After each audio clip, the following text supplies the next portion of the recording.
गुंडागर्दी नहीं चलेगी, नहीं चलेगी, नहीं चलेगी, गुंडागर्दी नहीं चलेगी, नहीं चलेगी, नहीं चलेगी, तानाशाही नहीं चलेगी, नहीं चलेगी, नहीं चलेगी।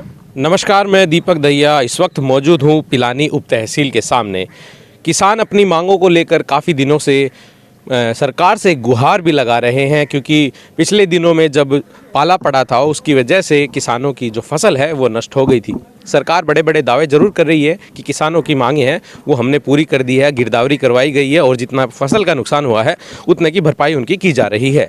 लेकिन हकीकत जो है वह दूसरी है। ग्राउंड पर हमने दिखाया था आपको कि किसानों की फसलें जो हैं वो 100% ख़राब हुई है, लेकिन जैसा कि किसान नेता और किसान लोग बता रहे हैं, उनकी जो गिरदावरी हुई है वो 20% या 30% तक ही हुई है। उसके बाद से हमने कल भी देखा था बिजली की एक जो समस्या है, वोल्टेज ड्रॉप की समस्या है। किसान नेता अनुराग जोया ने भी पिलानी पावर हाउस में घेराव किया था AN ऑफिस का, और आज फिर पिलानी तहसील उप तहसील के सामने यहाँ किसान नेता है वो यहाँ पर धरने पर मौजूद हैं। इनकी क्या क्या मांगे हैं उनसे जानते हैं और यहाँ पर किन किन विशेष मांगों को लेकर वो आज यहाँ धरना प्रदर्शन कर रहे हैं। सर, आप ये किस कमेटी के तत्वाधान में आप ये धरना प्रदर्शन कर रहे हैं? किसान मजदूर गरीब ग्रामीण संघर्ष समिति के नाम से हमारा ये पुराना चला आ रहा था और उसी के तत्वाधान में हम ये संघर्ष कर रहे हैं। संघर्ष भी हमें सरकार और प्रशासन की जो मिलीभगत है और जो इनकी हठधर्मिता है उसके लिए चलाना पड़ा, नहीं तो क्योंकि पाला और ये पड़े आज 15-20 दिन हो गए। हम शांति से बैठे थे, हमने सोचा कि हमारे मरहम लगाएंगे, परंतु ऊपर से ये जहाँ पे हमारा फसल खराबा हुआ वो तो 100% हुआ ही हुआ।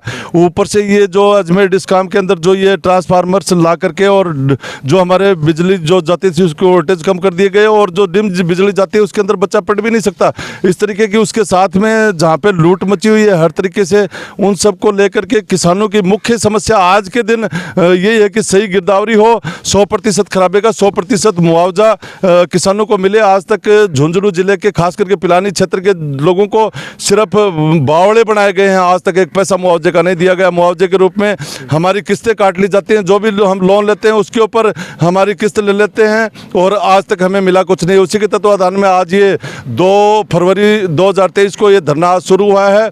सरकार को अल्टीमेटम दे दिया गया है, सभी को हमने ज्ञापन भी भेजे हैं। हम ये चाहते हैं कि कोई सक्षम अधिकारी यहाँ पे जिले का या प्रदेश से या SDM क्षेत्र से या SDM स्वयं आए, किसानों से बात करें और उनको एक शांतिपूर्वक और संतुष्टिपूर्वक विचार करके उनको बताएं। और आज हमारी कमेटी का भी गठन हुआ, क्योंकि काफ़ी समय से पहले जो संघर्ष समिति चलती थी आज उसके अंदर नाम भी जोड़े गए हैं, जिसमें मेरे को सतवीर सिंह झाझड़िया पूर्व सरपंच को इसका अध्यक्ष बनाया गया है और ये राजकुमार जी नायक हैं पार्षद, इनको उपाध्यक्ष बनाया गया है। श्री संजय जी बांगड़वा बनगोठड़ी इनको उपाध्यक्ष बनाया गया है।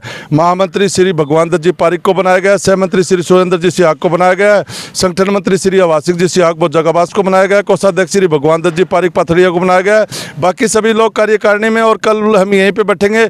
हम नहीं चाहते कि हम आंदोलन की राह पे जाएं। हमारी जो मुख्य मांगे हैं वो यही हैं कि जो फसलों का खराबा हुआ है उसका 100% मुआवजा हमें मिले। यहाँ पर जो है आपने नाम पढ़े हैं अभी, तो आसपास के 5-6 मुख्य गांव से यहाँ पे प्रतिनिधि वहाँ के लोग हैं आपके साथ में मौजूद है। क्या वहाँ आपके यहाँ कोई जो विधायक, जब चुनाव होते हैं, इलेक्शन होते हैं, तो विधायक हैं, सांसद हैं, वो पहुँचते हैं आप लोगों की किसानों की जो समस्या है उसको लेकर के देखने के लिए कोई विधायक या सांसद अभी तक आपके पास पहुँचा है क्या? कोई नहीं आया अभी, कोई नहीं आया अभी, कुछ भी नहीं, कुछ पूछा भी नहीं कि आपका क्या चल रहा है, कुछ हुआ है कि कोई आदमी आके किसी ने बात भी नहीं की। अच्छा, सरकार कह रही है कि गिरदावरी हो गई है, पटवारी ने पहुँच की गिरदावरी करवाई है, क्या? पटवारी तो पीछे भी गिरदावरी हुई थी, जो खरीफ की फसल थी उसमें भी गिरदावरी की थी, उसमें भी कुछ नहीं हुआ। वो घर बैठे ही कर लेते हैं सब कुछ। और यहाँ पे एक कल गए थे हमारे गांव में, पटवारी गया है शाम को, वो बोला 10% का खराबा आप लिखा दो, कुछ होना तो है नहीं, होगा तो होगा, ये चल रहा है। उसमें क्या बताएं क्या गिरदावरी हो रही है। पीछे चूरू जिले के अंदर इतना बढ़िया मुआवजा दिया था, यहाँ पे कुछ देते ही नहीं है।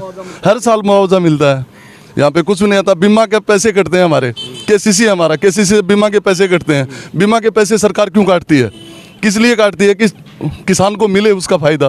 बेनिफिट दिया अभी 5-5, 4-4 हज़ार रुपये अकाउंट में डाल दिए सबका हो गया, बोले ब्याज माफ़ हो गया, सब कुछ माफ़ है। उसमें सब कुछ थोड़ी होता है। चूरू जिले के अंदर एक किसान के 1-1.5 लाख रुपए मुआवजे के आए और आए हैं पीछे और बराबर चल रहा है उनका, लेकिन हमारे यहाँ पे कोई सुनवाई नहीं करता।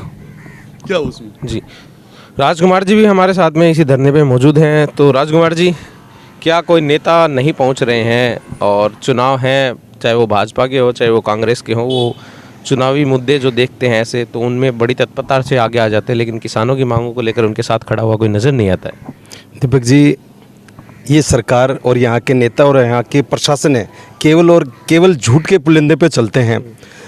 यहाँ के विधायक ने काफ़ी बार इस पानी की मांग को लेकर कई बार वादे किए हैं, लेकिन पिछले अखबार में आई थी कि अभी तक उसकी डीपीआर भी नहीं बनी है और वो अभी भी इसी बात पे अड़े हैं कि पानी आने वाला है 2023 में।